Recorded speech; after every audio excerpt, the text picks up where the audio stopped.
जो भक्त बन जाता है उसकी पहचान क्या? सींग पूंछ क्या? नहीं नहीं नहीं, जो भगवान का हो जाता ना उसका स्वभाव बदल जाता है। गुरुजी करते क्या? गुरुजी परिस्थिति नहीं बदलते, गुरुजी तो मना स्थिति बदलते हैं। गुरुजी क्या करते? परिस्थिति नहीं बदलते, मना स्थिति बदलते हैं। गुरुजी के पास में ऐसा आई ड्रॉप होता है कि देखने का नजरिया बदल जाता है। जो कल तक बुरा नजरिया होता है वही दुनिया में अच्छा नजरिया आने लगता है। जो दुनिया बुरी दिखाई पड़ती उसी दुनिया में जगह जगह राम जी दिखाई पड़ने लगते। बोलो सीताराम, सीताराम, जोर से बोलो सीताराम। ऐसे समझो, एक महात्मा के पास इंदौर का चंगीलाल मूसा खेड़ी का गौ माता लेकर गया, गाय। उसने महात्मा को दान दी, काठिया वाले बाबा को दान दी गाय। चंगीलाल ने, मूसा खेड़ी वाले ने।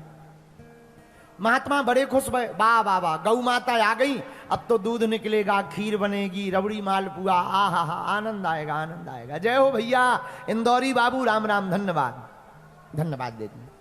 चला गया, भोजन बनने लगा, खीर बनने लगी, प्रसाद बनने लगा। लेकिन 8 दिन बाद वो ले गया वापस। तो गुरुजी के चेला का मुंह लटक गया। तो गुरुजी ने पूछा क्या बात, मुंह क्यों लटक गया? बोले गुरुजी, जो चंगीलाल गाय दे गया था वो वापस ले गया। गुरुजी बोले खैर इंदौर के लोग ऐसे ही होते हैं, लेकिन ले गया तो कोई बुराई वाली बात नहीं, अच्छा हुआ। चेला बोला इसमें क्या अच्छा हुआ? पहले बढ़िया दूध होता था, घी होता था, अब दूध घी नहीं होगा। मुस्कुराते हुए गुरुजी बोले दूध घी तो छोड़ो, गोबर का झंझट तो खत्म हो गया। आई थी तो भगवान को भोग लगेगा खीर का, और गौ माता चली गई तो गोबर का झंझट खत्म हो गया। यही जीवन जीने की कला है। मिल जाए तो प्रभु का धन्यवाद, और ना मिले तो ठीक रहा, रखने के लिए व्यवस्था ही नहीं है। यही है जागना, इसी का नाम है जागना। क्या है इसका नाम? बोलो। अब कई लोग रोते ही रहते हैं। एक आदमी हमें मिला, रो रहा था, इंदौर का, यही मूसा खेड़ी में रहता। हम कहा क्यों रो रहे हो? बोले गुरुजी जूता नहीं है। हम कहा जूतों के लिए रो रहे? कोई भी कांड करो जूते ही जूता मिलेंगे। कोई जूतों के लिए रोता है? कोई कांड करो जूते ही जूता, इतने जूते मिलेंगे, बाल नहीं बचेंगे। अरे बोले वो वाले जूते नहीं, पैर वाले जूते चाहिए। हमने देखा, हमने कहा पहने तो हो? बोले गुरुजी पहने तो हैं पर एडिडास के नहीं पहने। अरे हमको तो ही ठटरी बरे। बताओ, जूते भी कंपनी के नहीं है तो रो रहे। हमने उसका हाथ पकड़ा, इंदौर की एक झोपड़ झुट्टी में हम चले गए। एक झोपड़ी के पास गए, वहां एक व्यक्ति बैठा था। हमको देखकर मुस्कुराकर राम राम किया। हमने उस व्यक्ति से कहा तुम भी राम राम करो। जो साथ में गया उसने भी राम राम किया। हमने कहा कुछ देख रहे हो? तुम जूतों के लिए रो रहे थे, इसे देखो हंस रहा है। बोले हंस तो रहा है। हमने कहा पहले गौर से तो देखो। हम कहा क्या है? बोले गुरुजी इसके पैर नहीं है। हमने कहा भैया शिक्षा लो, जिसके पैर नहीं है वो हंस रहा।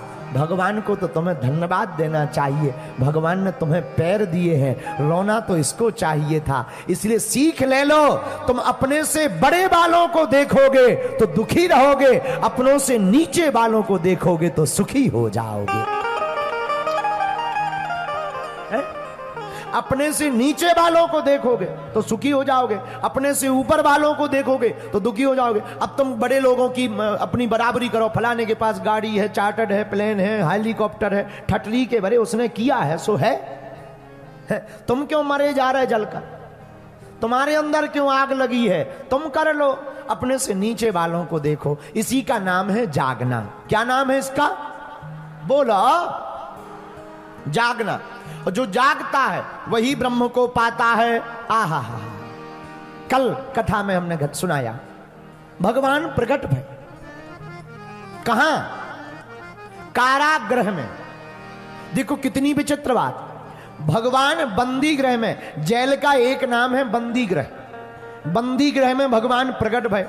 देखो तो जो दुनिया का बंधन खोलता वो अपने भक्त के पास आने के लिए स्वयं बंदी गृह में प्रकट हो गए। भगवान का स्वभाव देखो, भगवान बंदी गृह में आए, 4 भुजाओं के रूप में आए, देवकी वसुदेव को पूरी बात बताई, हमको गोकुल में जाकर के रख दो। गोकुल में जाकर के रख दिया, वहां से यशोदा के यहां से कन्या को लेकर के आ गए, और कन्या को लेकर आए यशोदा के यहां से देवकी को दिया। एक बात यहां सुनना बहुत मजेदार, जब भगवान बंदी गृह में प्रकट हुए थे वसुदेव के सामने, तो वसुदेव जी से भगवान ने कहा कि हमको गोकुल ले जाओ। तो वसुदेव जी बोले हम खुद बंधन में पड़े हैं, हाथ में हथकड़ियां हैं, पांव में बेड़ियां हैं, ये कैसे जाएंगी, हम जब खुले तब तो ले जाएं, बाहर पहरेदार हैं। भगवान बोले तुम हमें सिर पर रख लो, अपने आप खुल जाएंगे। हैं? जहां भगवान को सिर पर रखा तो बंधन खुल गए, पहरेदार सो गए, राक्षस सो गए, निशाचर सो गए और देवता जाग गए। लेकिन जैसे ही भगवान को रखा और माया को लेकर के आए तो फिर बंधन में पड़ गए। बहुत अद्भुत सिद्धांत ये है कि तुम भगवान को अपने सिर पर रखोगे तो तुम बंधन से मुक्त हो जाओगे, माया को सिर पर रखोगे तो तुम बंधन में पड़ जाओगे। भगवान को लेकर के गोकुल गए, गोकुल से कन्या को लेकर के आए वसुदेव जी महाराज। आहा हा, कारागृह में पड़ी देवकी को कन्या हाथ में ली। ये लो, कौन है ये बेटी नहीं है तुम्हारी, ये तो यशोदा की लाली है, तुम्हारा लाला यशोदा के यहां है। आंखों में आंसू भरकर देवकी कहती, अरे एक काम करो, इस बच्ची को बचा लेना, ये हमारी बच्ची नहीं है, ये यशोदा की बिटिया है, कहीं आतताई राजा कंस इसको मार ना दे, बचा लेना। मेरे पागलो, बुरा मत मानना, बेटियां भार नहीं है, बेटियां तो इस देश का श्रृंगार है। हाँ, बेटियां बोझ नहीं है, बेटियां श्रृंगार है। एक बार एक अमीर आदमी, एक दूसरा व्यक्ति बगल में बैठा था, दोनों आपस में बात कर रहे थे। एक व्यक्ति बोला तुम्हें पता है हमारे घर पर एक भी बेटी नहीं है, 2 बेटे हैं। दूसरा बोला हमारे घर पर तो 9 बेटियां हैं। पर जब उसने कहा ठीक है 9 है कोई बात नहीं, लेकिन वो बोला हमारे घर तो भगवान की बड़ी कृपा केवल 2 बेटे हैं। एक छोटी बच्ची वहां खड़ी थी, तोतली बानी में बोली अंकल अंकल, बेटियां भिखारियों के घर पर पैदा नहीं होती हैं। जिसका दिल बड़ा होता है, जो बेटी को दान देने की क्षमता रखता है, ऐसे के ही घर पर बेटियां पैदा होती हैं। तो मेरे पागलों और भारत के लोगों, बेटियां इस देश के लिए भार नहीं है, बेटियां तो भारत का श्रृंगार है। पर हमें दुख तब लगता है जब भ्रूण हत्या इस देश में होती है, जब भ्रूण में कोख में ही बेटी को मार दिया जाता है।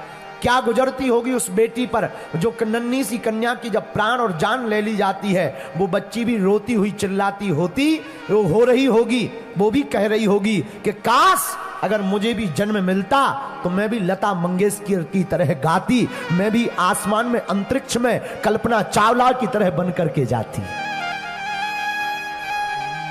वो भी रो रही होगी। मेरे पागलों, हम प्रार्थना करना चाहेंगे, बेटियां श्रृंगार हैं, बेटियों को अपमान मत करना, बेटियों का कभी अपमान मत करना, बेटियां बहुत महत्वपूर्ण हैं। हमको एक बात बहुत प्रिय लगती, परम पूज्या हमारी बुआ जी, दीदी माँ, वात्सल्य ग्राम की स्थापना करवाने वाली पूज्या दीदी रितंबरा दीदी जी। वो पहले दीदी जी थी, बाद में उनके नाम के संबोधन में दीदी माँ लगा। तो एक दिन हमने सहज बस पूछा कि आपको माँ क्यों कहते, तब तक किसी और ने हमको उत्तर दिया, बड़ा अद्भुत उत्तर था। बोले एक बार ये परम पूज्या दीदी माँ रितंबरा दीदी जी, हमारी बुआ जी कहीं से चली जा रही थी और डस्टबिन में एक छोटी सी बच्ची रो रही थी, पड़ी थी अस्पताल के बाहर कोने में, डस्टबिन में छोटी सी बच्ची रो रही थी, पड़ी थी। उन्होंने देखा, रोती हुई बच्ची को गले लगा लिया और उसी दिन उनके मन में प्रण आया इस बच्ची का कोई नहीं है तो आज से मैं अनाथ बेटियों की मां हूं।